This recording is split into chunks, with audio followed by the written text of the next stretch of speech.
Welcome back. Now, Sappi has had a tough annual period. The pulp and paper producers' profit has plunged by 87%. This as restructuring and mill closure costs weighed on the group. Despite this, a dividend of 14 US cents has been declared. That's down by 7%. Company CEO Steve Binnie joins us with his take on the performance. Thank you so much for your time, Steve. Let's actually start off with the performance that we did see in the fourth quarter, because that seemed to be the outperformer. Just talk to us about the level of growth that you experienced there. What really was the difference? Both for the quarter and the year, we actually, operationally, we had a great year. 2023 was a difficult time for us, and market demand was impacted by the macroeconomic environment. But we've seen a progressive improvement as we moved through the year, driven primarily by an excellent performance by our pulp business with strong demand, good pricing. The lower profitability you refer to relates to the fact that we closed 2 mills in Europe, and we had to take some impairments related to that. But the underlying operating performance was very strong.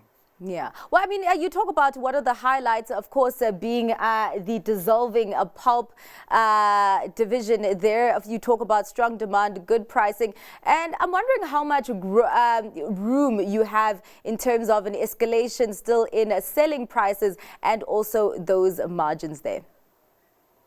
Yeah, look, there's a number of factors at play. I mean, firstly, on selling prices, I would say that market demand continues to be strong. And the good news is that there's not any new significant capacity coming into the marketplace. Sappi itself, we've got scope for further increased production at our mills in South Africa. There's probably another 80,000 tons there that we can add, and that will boost profitability further. And then on top of all of that, we've been able to take substantial costs out of the business, mainly on wood, but across a number of our key categories. So that's going to further boost profitability in the year ahead. Well, Steve, also you talk about the structural shift in the graphic papers division. How are you navigating this going forward? Yeah, we've had a long-term strategy to reposition Sappi. 10 years ago, we were predominantly a graphic paper business, and we've redirected our production capacity and our growth and our investments towards two broad areas. One is the dissolving pulp, which we talked about just now, and then the second area is in packaging. Obviously, there's a significant shift away from plastics towards paper. Yeah. That's creating opportunity for us, and we've made a series of investments in all our regions to boost growth on that side.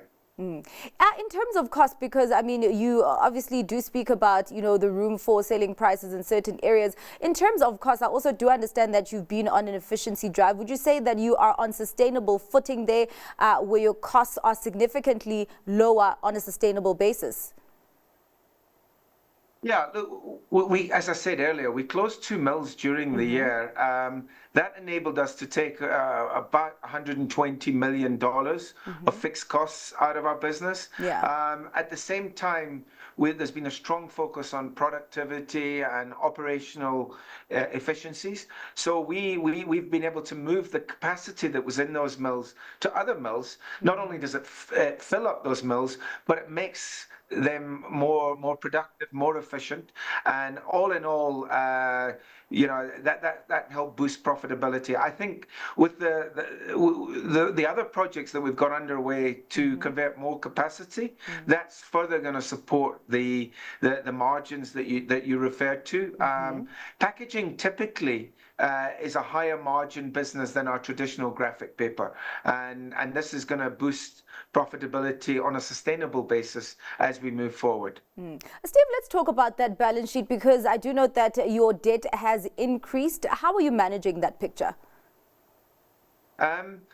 We've done a great deal of work over a number of years to reduce our debt. If you went back 4 or 5 years, our debt was close to $2.5 billion. We had a strong focus. We had a target to bring it down to $1 billion. We achieved that. And because of that, we decided to make some investments, which I had referred to earlier. We've got a big project in the US, in the state of Maine. It's Sappi's largest ever capex investment, costing $400 million. It will be complete in April.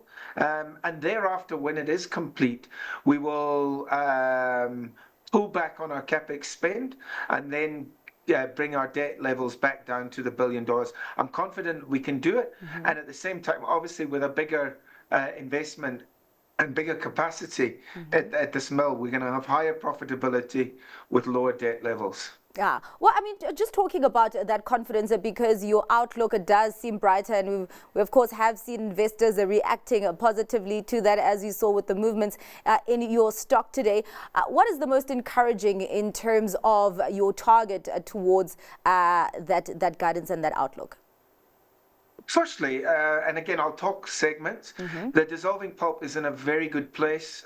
Demand continues to be strong. I think with all the economic situations, lower interest rates, stimulus packages in China, all of those things are going to help the global economy, maybe not immediately, but certainly as we move forward into 25 and beyond. And dissolving pulp benefits from that because it goes into textiles, and the demand for textiles will increase. Similarly, with the investments we're making in packaging, we're going to see an ongoing improvement. Graphic paper is in decline long term, but we're reducing our capacity with regards to graphic paper. 10 years ago, it was 80% of our business. After we finish these projects, it's only going to be 30%. So if you take that all together, we are very bullish about the prospects for next financial year. All right. Well, looking forward to the next set of results. Thank you so much for your time and for giving us more detail on those numbers. Steve, that was Sappi CEO Steve Binnie.